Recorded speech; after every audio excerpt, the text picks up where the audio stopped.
ಸ್ನೇಹಿತರೆ ನಮಸ್ಕಾರ. ಗೃಹಲಕ್ಷ್ಮಿ ಯೋಜನೆಯ 26 ಹಾಗೂ 27ನೇ ಕಂತಿನ ಹಣ ಜಮಾ ಆಗ್ತಾ ಇದ್ದು ಈಗಾಗಲೇ ಆಲ್ರೆಡಿ ಸಾಕಷ್ಟು ಜಿಲ್ಲೆಗಳಲ್ಲಿರ್ತಕ್ಕಂತಹ ಗೃಹಲಕ್ಷ್ಮಿಯರ ಅಕೌಂಟ್ಗಳಿಗೆ ದುಡ್ಡು ಜಮಾ ಆಗಿದೆ.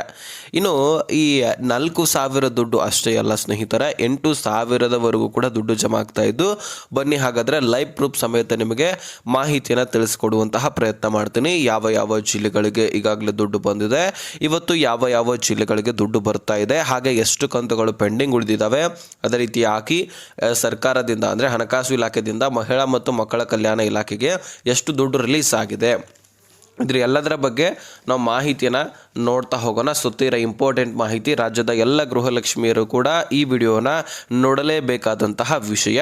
ಆದಷ್ಟು ಕೊನೆವರೆಗೂ ವಾಚ್ ಮಾಡಿ ಸ್ನೇಹಿತರೆ. ಈ ಗೃಹಲಕ್ಷ್ಮಿಯಲ್ಲಿ ಒಟ್ಟಾರೆಯಾಗಿ ಈಗಾಗಲೇ 2 ಕಂತುಗಳನ್ನು ಕ್ಲಿಯರ್ ಮಾಡಿದ್ದಾರೆ, 24 ಸೆಪ್ಟೆಂಬರ್, 25 ಅಕ್ಟೋಬರು. ಈಗ 7,500 ಕೋಟಿ ಹಣವನ್ನು ಒಟ್ಟಾರೆಯಾಗಿ ಹಣಕಾಸು ಇಲಾಖೆ ಮಹಿಳಾ ಮತ್ತು ಮಕ್ಕಳ ಕಲ್ಯಾಣ ಇಲಾಖೆಗೆ ಬಿಡುಗಡೆ ಮಾಡಿತ್ತು. ಆ ದುಡ್ಡು ಇದೆಯಲ್ಲ, ಈಗಾಗಲೇ 5,000 ಕೋಟಿ ಹಣ ಖರ್ಚಾಗಿದೆ, ಅಂದರೆ 24, 25ನೇ ಕಂತಿನಲ್ಲಿ ಖರ್ಚು ಮಾಡಿದ್ದಾರೆ. ಇನ್ನು ಉಳಿದಂತಹ 2,500 ಕೋಟಿ ಹಣವನ್ನು 26 ನವೆಂಬರ್ ತಿಂಗಳ ಹಣವನ್ನು ಕೊಡ್ತಾ ಇದ್ದಾರೆ. ಹೌದು, ಇದು ಮುಗಿದ ಮೇಲೆ ಮತ್ತೆ ದೊಡ್ಡ ಫಂಡೇ ರಿಲೀಸ್ ಆಗುತ್ತೆ. ಯಾಕಂದರೆ ಈಗಾಗಲೇ ಬಜೆಟ್ ಮಂಡನೆ ಕೂಡ ಆಗ್ತಾ ಇದೆ, ಮಾರ್ಚ್ ತಿಂಗಳಲ್ಲಿ ಪ್ರಾರಂಭದಲ್ಲಿನೇ.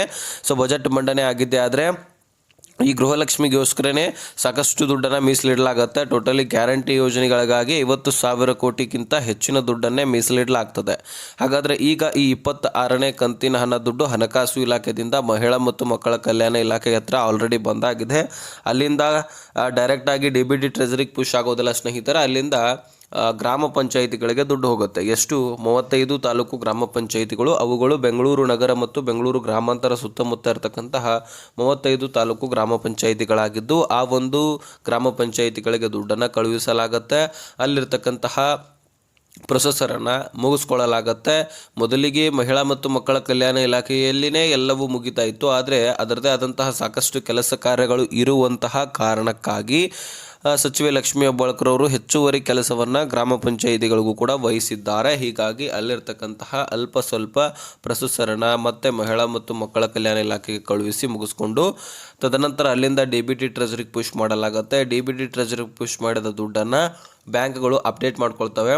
ಅಂದರೆ ಆಯಾ ಬ್ಯಾಂಕ್ಗಳು ಅಪ್ಡೇಟ್ ಮಾಡಿಕೊಂಡು ನಿಮ್ಮೆಲ್ಲರ ಖಾತೆಗಳಿಗೆ ದುಡ್ಡನ್ನು ರಿಲೀಸ್ ಮಾಡ್ತದೆ. ಆದರೆ ಸ್ಪೀಡಾಗಿ ಜಮಾ ಮಾಡೋದಿಲ್ಲ. ಮೊದಲಿಗೆ ಬೆಂಗಳೂರು ನಗರ ಮತ್ತು ಬೆಂಗಳೂರು ಗ್ರಾಮಾಂತರದಲ್ಲಿ ಟ್ರಯಲ್ ನಡೆಯುತ್ತೆ.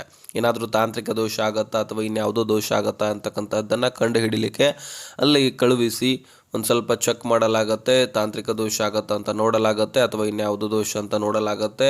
ಸದ್ಯಕ್ಕೆ ಯಾವುದೇ ರೀತಿ ತಾಂತ್ರಿಕ ದೋಷ ಇದುವರೆಗೂ ಕಂಡು ಬಂದಿಲ್ಲ. 22ನೇ ದಸರಾ ಹಬ್ಬದಲ್ಲಿ 22ನೇ ಕಂತಿನಲ್ಲಿ ಬಂದಿರತಕ್ಕಂತಹ ತಾಂತ್ರಿಕ ದೋಷ ಈಗ ಸದ್ಯಕ್ಕೆ ಯಾವ ಕಂತಿನಲ್ಲಿ ಕೂಡ ಬಂದಿಲ್ಲ. ಹೀಗಾಗಿ ಈಗ 26ನೇ ಕಂತಿನ ಸ್ಪೀಡಾಗಿಯೇ ಜಮಾ ಆಗುತ್ತೆ ಅಂತ ಹೇಳಬಹುದು.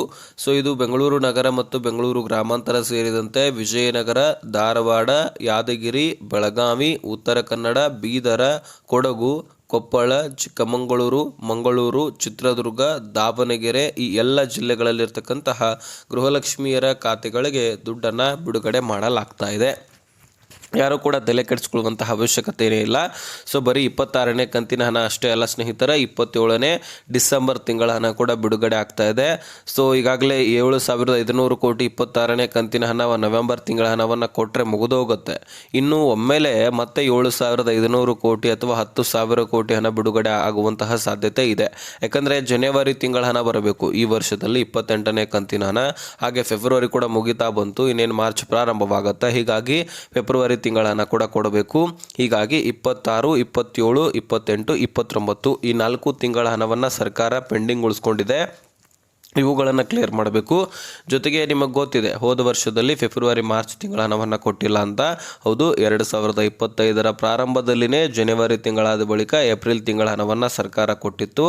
ಆದರೆ 2 ಕಂತುಗಳನ್ನು ಯಾಮಾರಿಸಿಬಿಟ್ಟಿತ್ತು. ಆ 2 ಕಂತುಗಳು ಎಲ್ಲೋಯ್ತು ಅನ್ನುವಂತಹ ಪ್ರಶ್ನೆಗಳನ್ನು ಕೂಡ BJP ನಾಯಕರು ಮಾಡಿದ್ರು, ಆಕ್ರೋಶ ವ್ಯಕ್ತಪಡಿಸಿದ್ರು. ಅದರ ಬಳಿಗೆ ಮಹಿಳೆಯರ ಆಕ್ರೋಶಗಳು, ಇದರೆಲ್ಲದರ ಮೇರೆಗೆ ಸರ್ಕಾರ ಬಗ್ಗೆ ಮತ್ತೆ ನಾವು ಈ 2 ದುಡ್ಡುಗಳನ್ನು ಕೊಡ್ತೀವಿ, 2 ಕಂತುಗಳ ಪ್ರತಿಯೊಬ್ಬ ಮಹಿಳೆಯರಿಗೆ 4,000 ದುಡ್ಡು ಹೋಗಬೇಕಾಗಿದೆ. ಆ ದುಡ್ಡು ಎಲ್ಲಿ ಹೋಗಿಲ್ಲ, ಹಣಕಾಸು ಇಲಾಖೆ ಹತ್ರನೇ ಇದೆ, ನಾವು ಮುಂದಿನ ದಿನಗಳಲ್ಲಿ ಸರಿಪಡಿಸ್ತೀನಿ ಅಂತ ಸಚಿವೆ ಲಕ್ಷ್ಮೀ ಹೆಬ್ಬಾಳ್ಕರ್ ಒಪ್ಕೊಂಡಾಗಿದೆ. ಹಾಗಾಗಿ ನೀವು ತಲೆ ಕೆಡಿಸ್ಕೊಳ್ಳುವಂಥ ಅವಶ್ಯಕತೆ ಇಲ್ಲ. ಇನ್ನು ಸ್ನೇಹಿತರೆ, ಬಹಳಷ್ಟು ಕಡೆಯಿಂದ ಈಗಾಗಲೇ ಕಮೆಂಟ್ಗಳು ಕೂಡ ಬಂದಿದ್ದಾವೆ. ಧಾರವಾಡ ಜಿಲ್ಲೆದವರು ಬಂದಿದೆ ಅಂತಲೂ ಕೂಡ ಕಮೆಂಟ್ ಮಾಡಿದ್ದಾರೆ. ಬೆಳಗಾವಿ ಜಸ್ಟ್ ಬಂತು ಅಂತ ಸಾಕಷ್ಟು ಜನ ಕಮೆಂಟ್ ಮಾಡಿದ್ದಾರೆ. ಥ್ಯಾಂಕ್ ಯು ಸೋ ಮಚ್ ಅಂತಲೂ ಕೂಡ ಕಮೆಂಟ್ ಮಾಡಿದ್ದಾರೆ. ಸೂಪರ್ 2000 ಬಂತು ಅಂತ ಕಮೆಂಟ್ ಮಾಡಿದರೆ. Received 2000, thank you. 26th instalment ಅಂತ ಹೇಳ್ಬಿಟ್ಟು ಸಾಕಷ್ಟು ಜನ ಬೆಂಗಳೂರಿನಿಂದನೂ ಕೂಡ ಕಮೆಂಟ್ ಮಾಡಿದ್ದಾರೆ. ಎಸ್ಟರ್ಡೇ ಬಂತು ಸರ್ ಅಂತಲೂ ಕೂಡ ಕಮೆಂಟ್ ಮಾಡಿದ್ದಾರೆ. ಹೀಗೆ ಕೊಪ್ಪಳ ಜಿಲ್ಲೆದವರು, ಯಾದಗಿರಿ ಜಿಲ್ಲೆದವರು, ಅದೇ ರೀತಿಯಾಗಿ ಉತ್ತರ ಕನ್ನಡ, ಉಡುಪಿ, ಇನ್ನು ಕೋಲಾರ, ಇದೇ ರೀತಿಯಾಗಿ ತುಮಕೂರು, ಹಲವಾರು ಜಿಲ್ಲೆಗಳಲ್ಲಿರ್ತಕ್ಕಂತಹ ಗೃಹಲಕ್ಷ್ಮಿಯರು ಈಗಾಗಲೇ ದುಡ್ಡು ಬಂದಿದೆ ಅಂತ ಹೇಳ್ಬಿಟ್ಟು ಕಮೆಂಟ್ಗಳನ್ನು ಕೂಡ ಮಾಡಿದ್ದಾರೆ.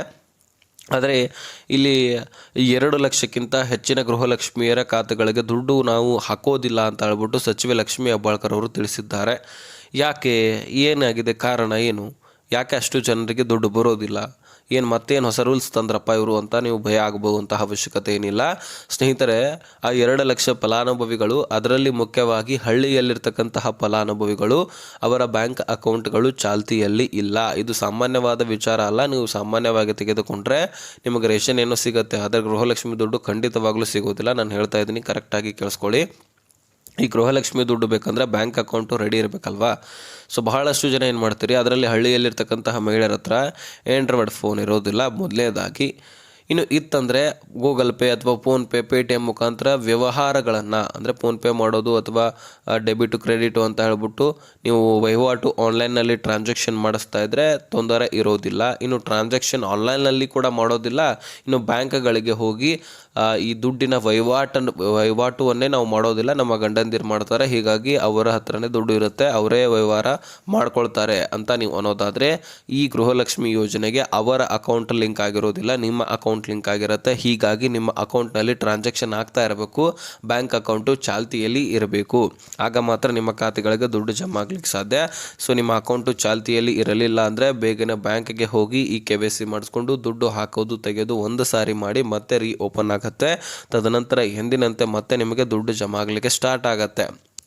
ಇನ್ನು ಸ್ನೇಹಿತರೆ, ಲೈಫ್ ಸರ್ಟಿಫಿಕೇಟ್ ಅನ್ನುವಂಥದ್ರ ಬಗ್ಗೆ ನಾನು ಈಗಾಗಲೇ ವಿಡಿಯೋದಲ್ಲಿ ತಿಳಿಸ್ಕೊಟ್ಟಿದ್ದೀನಿ. ಇದ್ರ ಬಗ್ಗೆ ಬಹಳಷ್ಟು ಜನ ಕನ್ಫ್ಯೂಸನ್ ಕೂಡ ಆಗಿದ್ರಿ.